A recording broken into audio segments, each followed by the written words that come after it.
rue Armagnac. C'est l'ancien quartier des Capots-Cagots. Comme de nombreux villages gascons, Plaisance possédait son quartier des Capots. Il était constitué par 4 maisons du faubourg de Débatte où résidèrent du Moyen-Âge au XVIIIe siècle les capots ou cagots de Plaisance, descendants de lépreux ou de marginaux, rejetés par la communauté villageoise.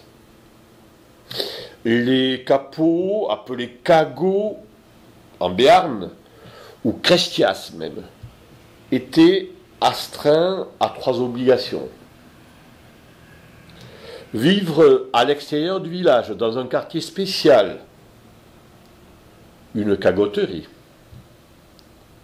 Se marier avec uniquement une ou un de leurs congénères, qui étaient souvent capots ou capotes de notre village.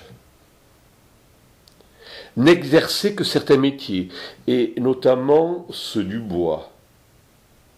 Ils étaient souvent fustiers, charpentiers, menuisiers, car il était dit que le bois ne pouvait pas transmettre la lèpre.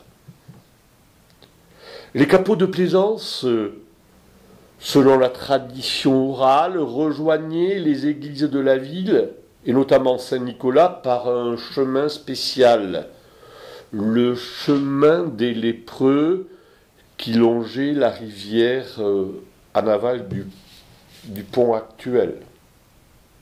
Victimes d'une ségrégation de leur vivant, ils l'étaient aussi une fois morts, puisqu'ils étaient inhumés à l'écart des défunts de la communauté villageoise, au fond du cimetière de Sainte-Quitterie, là où on a coutume, nous dit les documents, d'ensevelir les jésuites.